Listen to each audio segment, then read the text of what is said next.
이런 용어가 있더라고요. 임계치의 한계란 말이 있습니다. 임계치의 한계란 말은 어떤 상태가 이렇게 극명하게 바뀌는 순간을 말한다고 합니다. 예를 들면은 물이 100도에 끓는다 그러죠. 자, 그러면 99도와 100도의 차이는 무엇인가 하는 거예요. 물은 99도에 끓지 않는다는 겁니다. 99도까지의 물은 뜨겁기만 할 뿐이죠.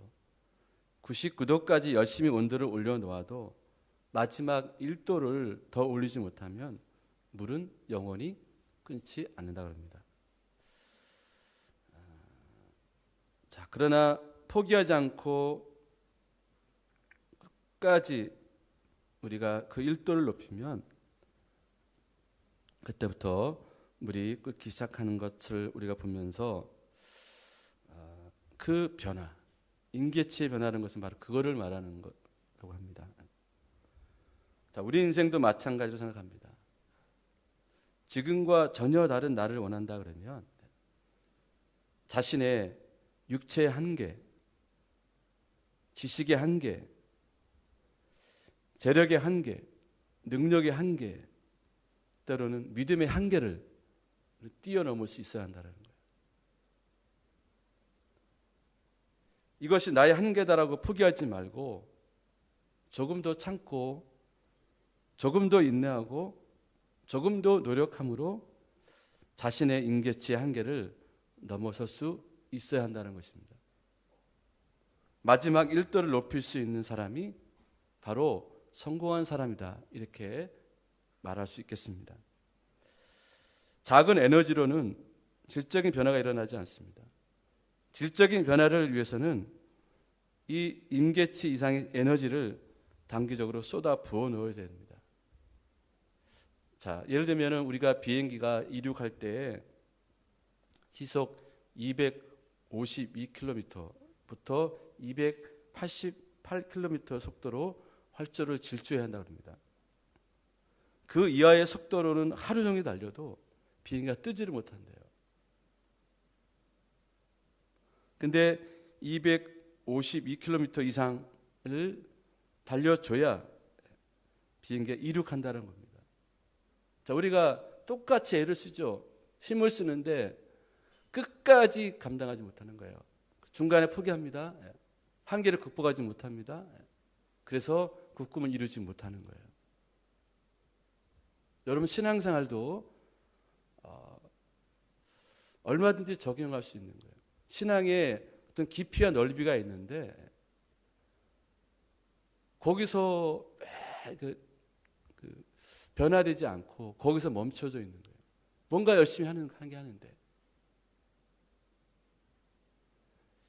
기도 생활도 마찬가지입니다. 예배 생활도요, 여러분. 이게 별거 아닌 것 같죠, 여러분 볼 때는. 우리 옛말이 딱 맞는 것 같아요. 이슬비 옷 젖는다고요. 은혜는 그렇게 입는 겁니다. 특별한 계시의 은혜도 있겠죠. 어느 날 갑자기 교회를 안 나갔는데 가자마자 예배를 드렸는데 은혜를 딱 받을 수 있죠. 그건 아주 특별한 경우예요. 매일 있는 게 아닙니다.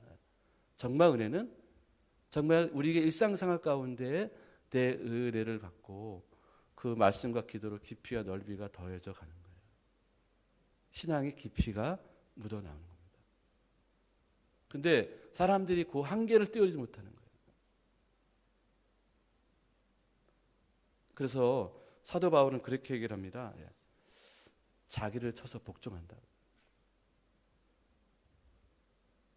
세상에 여러분 성공했다 치더라도요, 신앙적으로 성공하지 못하면 곤란합니다.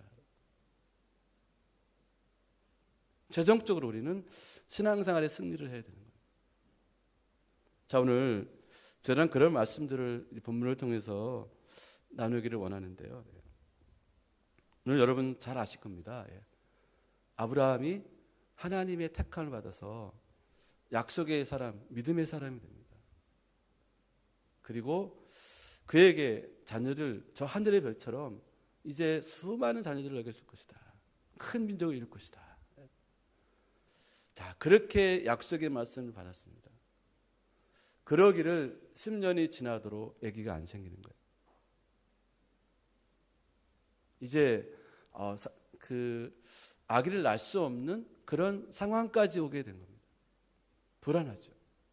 자, 여기입니다. 여기. 이 찰나를 우리가 좀 보셔야 돼요. 여기가 한계거든요. 우리가 이 땅에 살면서 신앙생활 하면서 자, 이게 모든 게 만사형통이 아니거든요. 분명히 어떤 부분에 한계가 다다르게 되어 있어요. 자, 그럴 때 이 아브람 그다음에 사레가 어떻게 행동했는가? 여러분 어떻게 행동했습니까? 인간적인 방법을 쓴 거예요.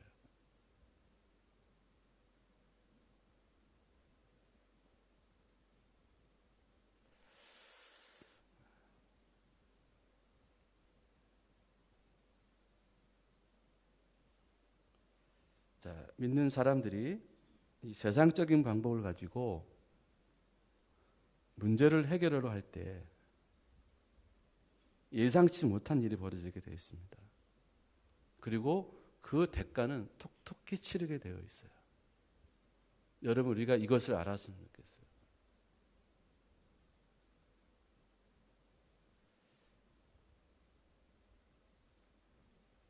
이 후손을 얻기 위해서 이 사례는 그 여종, 몸종이죠. 자, 오늘 본문 2절에 보게 되면 사례가 이렇게 얘기합니다. 자, 여호와께서 나의 출산을 허락하지 아니하였으니 하나님 그런 말씀하신 적이 없어요. 근데 자기가 대리 짐작 이렇게 판단한 거예요. 자, 우리가 뭔가 일이 어려워지잖아요. 힘들어지나요? 우리가 본능적으로 어떻게 반응하는 것처럼 여러분 보이시나요? 저는 가끔 누군가 요즘 뭐 몰래 카메라로 나를 좀 찍어줬으면 좋겠어요. 정말 그런 순간 내가 어떻게 돌변하는지. 근데 보면요, 대부분 보면은 이렇게 본능적으로 생각하고 말하고 행동합니다.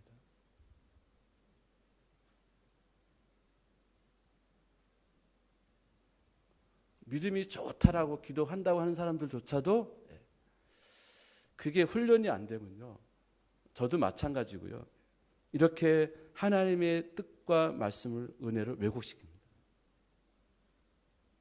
자기의 생각의 기준으로 모든 결론을 내려버리더라고요. 여기서부터 인생이 꼬이기 시작하는 거예요. 근데 우리는 그걸 깨닫지 못하고 내가 왜 이러느냐, 내 팔자가 왜 이러느냐, 하나님 왜 이러느냐, 사람들 왜 이러느냐 이렇게 되는데 사실은 그것을 내가 받아들이는 내 자신의 문제가 있는 거예요. 그 한계치를 뛰어넘을 수 있어야 되는데 뛰어넘지 못한 이 사례의 모습을 우리가 볼 수가 있습니다.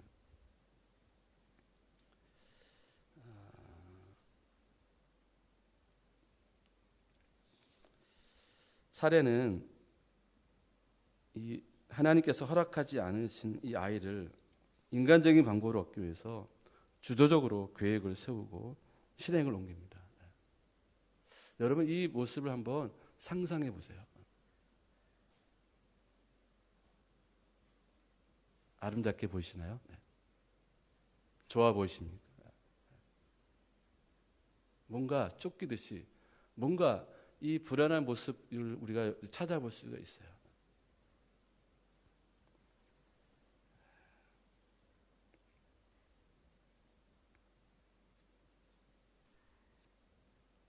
뭔가 자석이 이 사례를 끌어당기듯이 말이죠. 이 악한 영에게 다 끌어당겨서 이렇게 행동하는 모습을 우리가 좀 봤으면 좋겠습니다. 자, 이렇게 하나님 말씀보다 자신의 생각, 판단을 앞세우는 것이 여러분 이거를 우리가 뭐라고 말하냐면요. 불순종이다 이렇게 말하는 거예요. 하나님의 주권을 벗어나려는 시도는 여러분 죄의 시발점이고 갈등의 원인이 되는 거예요.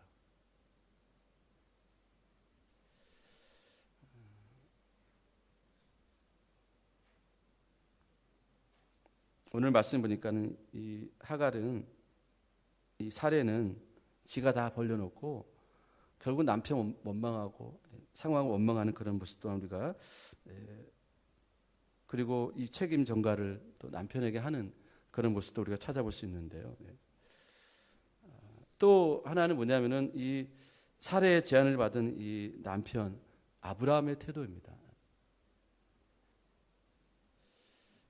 여보, 이거 아무리 그래도 이거는 하나님의 뜻이 아닌 것 같아. 하나의 방법이 아니야. 우리 조금 더 기다려 봅시다. 자, 이랬어야 되는 거거든요. 근데 우리는 그 아브라함은 어때요? 생각 없이, 그러니까 평상시에 개념이 없던 거예요.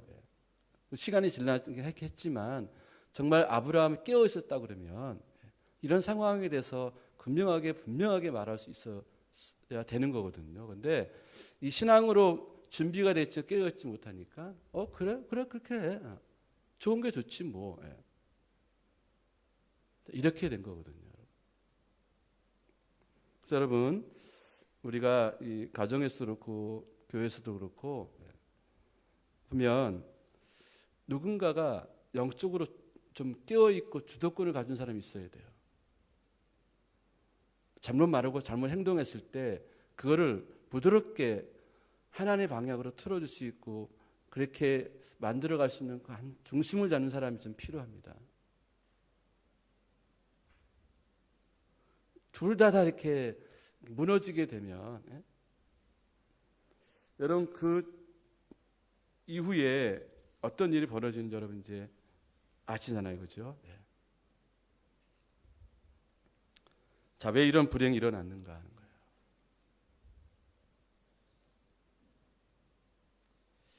아브라함과 이 사례가 믿음대로 행동하지 못했기 때문이다. 첫 단추를 잘못 깨니 줄줄이 틀어지기 시작합니다. 애초에 하갈을 쳐버려 줄 때 거절했어야 되는 거죠. 아브라함은 갈등이 벌어진 후에도 지롭게 행동하지 못하고 사례의 편을 들어주었습니다. 아브라함이 하갈을 이제 배신한 거죠.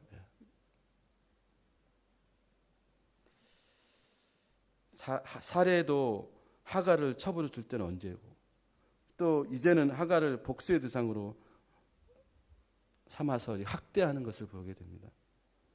잘못은 누가 했는데 엉뚱한 사람이 그 잘못을 책임을 지고 상처를 받습니다. 시간이 흘러도 이런 안타까운 모습이 여전히 우리 삶 가운데 일어나고 있는 것을 보게 됩니다. 자, 여러분, 이런 교훈들은 어떤 것을 주고 있나요? 하나님의 백성들이 하나님의 방법대로 살지 않을 때 낭패를 보고 일이 꼬이고 잘못된다는 겁니다. 그래서 여러분, 뭔가 지금 일이 틀어졌고 잘못됐다 그랬을 때 한번 우리가 유추해서 역으로 거꾸로 올라갈 필요가 있습니다. 왜 이렇게 어디서부터 잘못됐는지. 근시안적으로 지금 눈에 보이는 것만 가지고 우리가 판단하면 답을 못 찾거든요.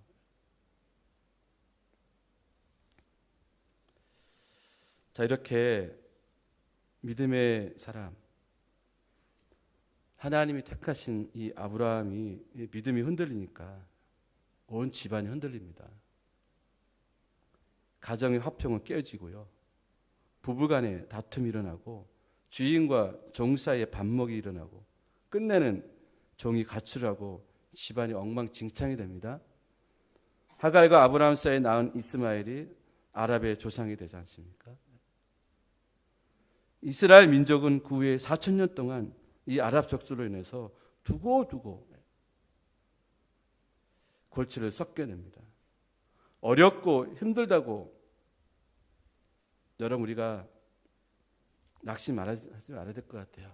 이런 교훈들을 보면서 하나님의 때를 기다려야 된다.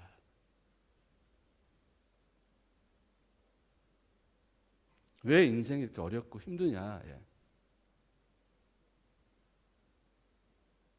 우리가 하나님의 방법, 하나님의 말씀대로 살지 못하고 내 감정, 내 상황, 내 기분, 내 욕심대로 살아가게 될 때 일은 어려워지는 겁니다. 그래서 기다려야 돼요. 아무리 생각해봐도 그게 답인 것 같아요. 아무리 똑똑하고 여러분들이 정말 세상을 보는 그런 눈이 있다 할지라도, 판단력이 좋아도, 실력이 좋아도 여러분 하나님의 때를 기다려야 됩니다.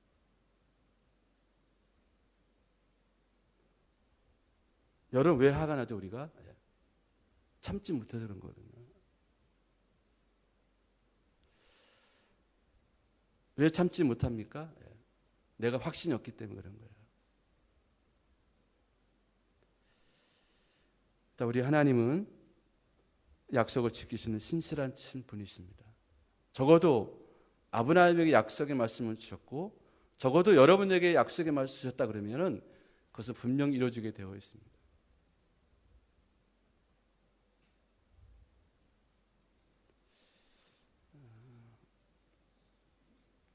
저도 목회를 하면서 이렇게 제 생각대로, 제 계획대로 되면 얼마나 좋겠어요.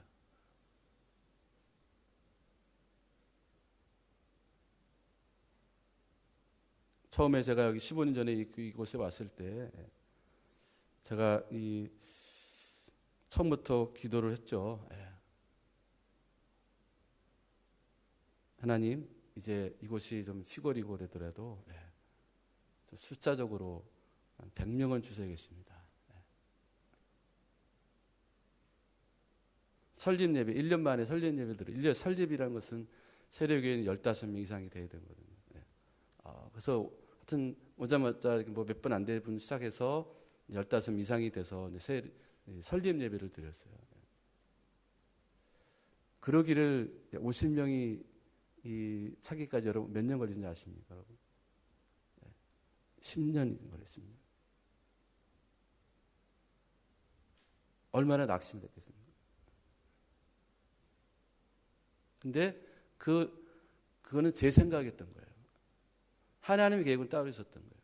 지금 왜 돌아오게 보면 저 위에서 있을 때하고 또 밑에 조그만 교회 짓고 또 중축에서 이렇게 자 보세요. 제 시간표대로 움직이는 게 아니에요. 하나님의 시간표대로 움직이는 거예요. 근데 저는 그것도 모르고 발 동동동 구르고 막 짜증내고 화내고 불평하고 원망하고. 여러분 한번 객관적으로 들여다보세요. 그 모습이. 자, 그거는 믿음의 사람의 모습이 아니라는 거죠. 그렇다고 우리가 뭐 넉넉히 앉아서 그냥 편하게 있으라는 소리가 아니라 정말 우리가 해야 할 도리는 정말 충실하게 감당해야겠죠. 맡기고 기다리고 또 때를 기다리는 거죠. 그것이 우리가 가져야 할 참 신앙의 모습이 아닌가 싶습니다.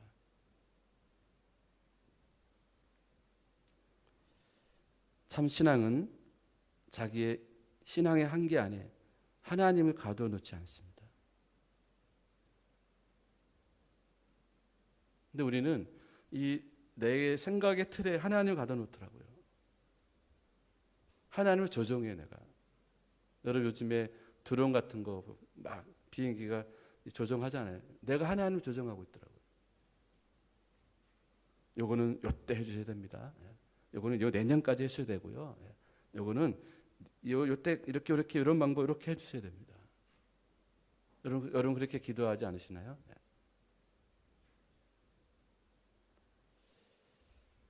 하나님의 그 능력은 무한하신 거예요.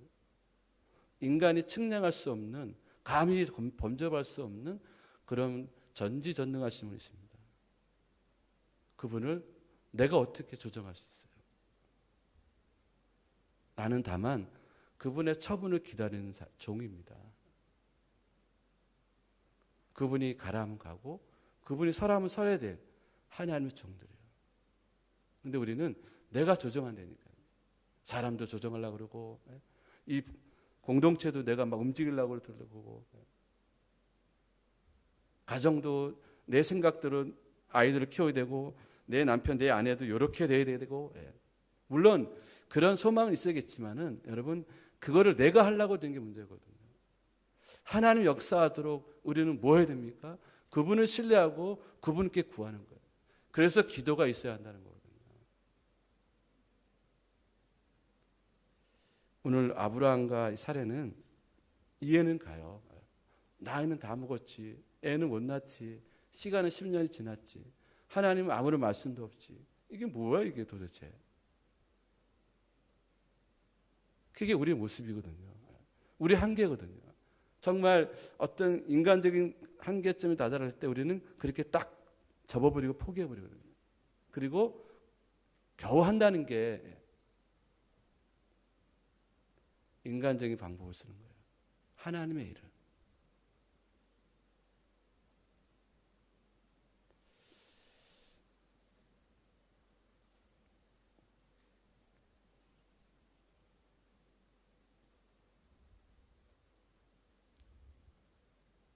자, 자기가 가진 힘과 지식으로는 어쩔 수 없이 느껴지고 가능성이 없다고 여겨지는 상황에 이르러도 하나님은 해줄 수 있다는 자세를 가져야 됩니다.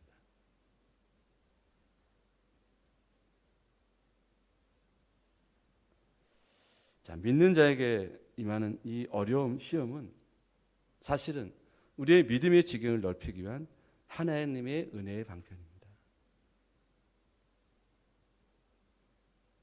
여러분 만약에 우리 인생 가운데 우리 이 모든 인생들이 사는 것이 고통이 없고 어려움이 없고 고난이 없고 고생이 없다 그러면 여러분 어떻게 됐을까요? 여러분은 어떻게 됐을 것 같습니까?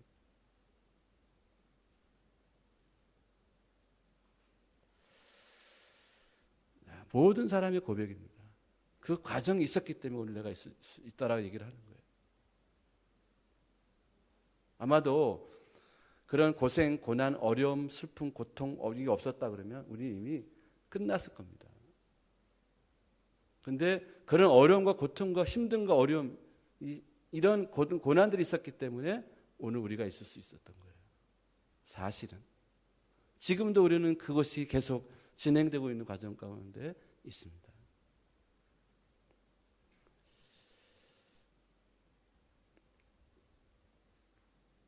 자, 도저히 무엇인가를 기대할 수 없고 상상할 수도 없는 영역에서부터 신앙은 힘을 발휘하기 시작을 한 것이고요.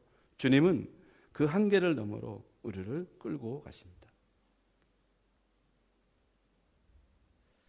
사례나 하갈처럼 고통을 당했거나 지금 고통을 당하신 분도 있을지 모르겠어요. 이제 하나님의 사랑과 은총을 입어서 치유함을 받고 위로를 받았으면 시야를 돌려서 이제는 나와 같은 처지에 있는 사람을 돌볼 줄 알아야 됩니다. 여러분, 암에 걸린 사람은 암에 걸린 사람만이 위로할 수 있는 거예요. 내가 살면서 자녀 때문에 힘들어 본 사람은 그 힘들어 본 사람 이야기를 해줄 수 있는 거예요.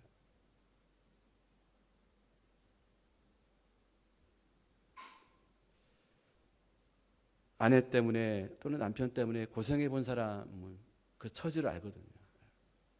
저도 이 목사님들 만나게 보면요, 교회를 개척 안 해보고 건축도 안 해보고 이게 물론 다 상황이 다르겠지만 달라요.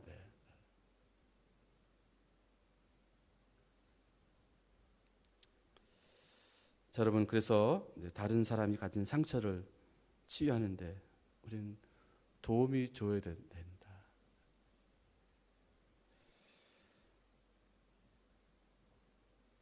이제 도리어 남을 포용할 수도 있어야겠고요. 내가 당하는 아픔을 거울 삼아서 다른 사람들을 이제 치유해 줄 수 있는 그런 거듭난 사람이 되지 않을까 하는 것입니다. 자, 하나님과 상관없이 인간의 노력이나 열심에 의해서 무엇인가 이루어보는 인간의 시도, 결코 하나님 기쁘시게 할 수 없다는 사실, 결코 행복할 수 없습니다. 여러분, 이제 여기 교사, 구역장 또는 봉사하신 분들도 내 어떤 인간의 수단으로 뭔가 해보려고 하지 마십시오. 그럼 오히려 공동체를 어렵게 만드는 겁니다. 인간의 시도는 안 됩니다. 믿음으로 해야 되는 겁니다. 근데 우리가 보면은 믿음으로 한다 그러면서 자기 뜻대로 자기 생각대로 다 하는 거예요. 그리고 나중에 시험 드는 거라고. 여러분 믿음으로 하면은 시험 드는 게 아니에요, 여러분. 시험 들었다는 것은 믿음으로 하지 않았다라는 거예요.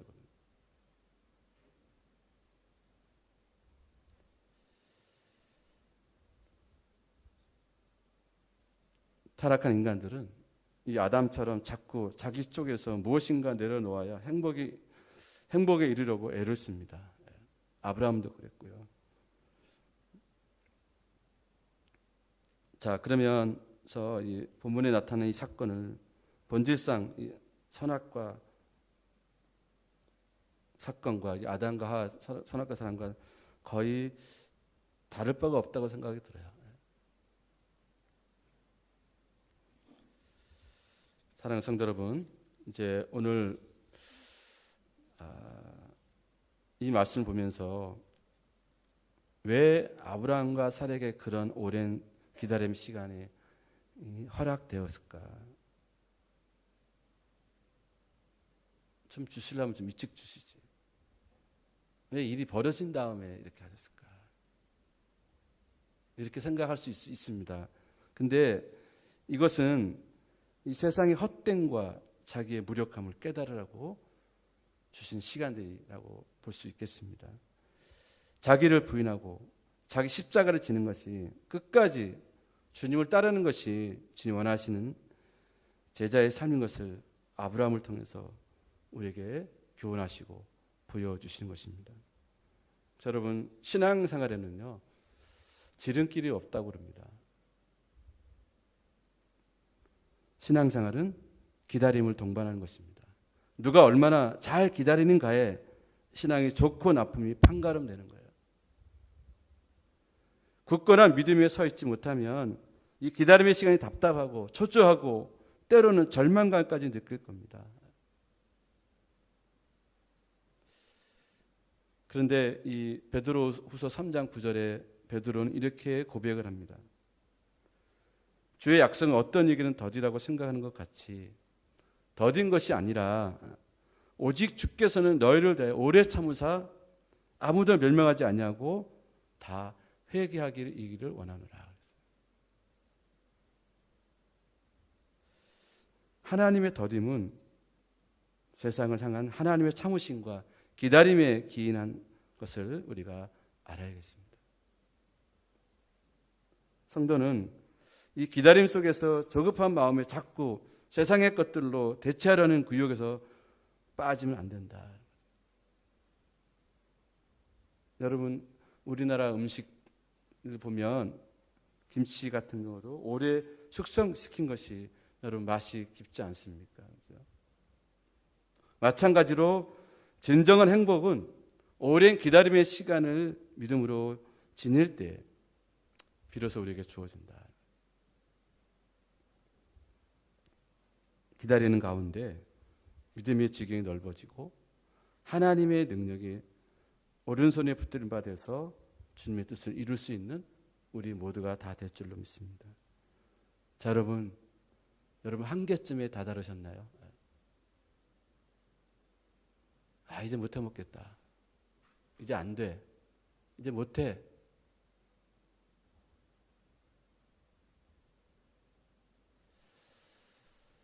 그런 생각 드는 요소들이 많죠. 네.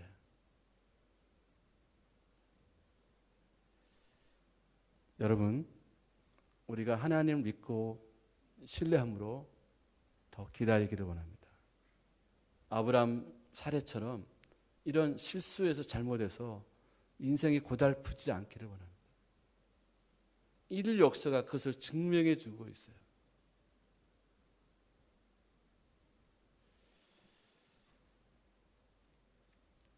여러분의 삶 가운데 지금 힘들어하는 부분들, 그걸 내가 하려고 하면 정말 힘이 들어요. 하나님이 하실 수 있도록 하나님께 맡겨드려야 됩니다. 여러분이 하려면 할수록 일은 더 꼬일 거예요. 하나님이 하실 수 있도록 하나님 신뢰하고 맡겨드려야 됩니다. 그분을 믿어야 됩니다. 오래 참고 인내하고 기다리십시오. 설사 저는 그런 생각이 들어요. 제가 어떤 기도를 하고 있는데 내가 살아있는 동안 그것이 이루어지지 않았습니다. 내가 천국 갔어요. 땡 끝난 게 아니라 내가 죽은 다음에도 그 기도의 응답이 이루어질 수 있다. 여러분 이런 소망을 가지고 실망하지 말고 낙심하지 말고 하나님이 우리가 그렇게 사는 거 원치 않으실 거예요. 내 인생이 산다고 내 게 아니라 이게 다 주님 것입니다. 여러분의 가정도 자녀도 또 우리 교회도 이 나라도 주님이 하셔야 될 일이에요. 여러분 제가 여러분에게 권면해드리고 싶은 것은 뭐냐면은 조금 더 신앙생활을 조금 더 열심히 하십시오. 아까 그 물의 끓이 1도 차이잖아요. 그 1도 차이를 한번 여러분이 잘 적용해 봤으면 좋겠습니다. 갑자기 여러분들에게 뭐 많은 것 다 더하라는 소리가 아니라 일을 더 한번 더 해보라는 거예요. 내가 예를 들어서 주일 예배 드렸으면 저녁 예배 드릴지도 알고 천천히 수요 예배 드리고 또 금 예배 드리고 여러분 바쁘고 힘든 건 아는데 한번 여러분들이 경건의 삶 하나님께 나아가는 시간들을 뭐 교회가 됐든 집에가 됐든 한 번만 조금만 더 해보시면 그러면 또 늘고 더 지경이 넓어질 것입니다.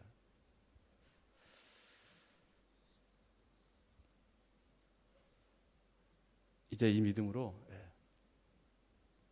마음가짐을 다시 하고 새롭게 희망을 갖고 내가 할 수 있는 것이 아니라 하나님이 하실 수 있다는 이 믿음을 갖고 다시 시작하고 다시 출발할 수 있는 저와 여러분 되기를 주의 이름으로 축원합니다. 아멘. 기도하겠습니다.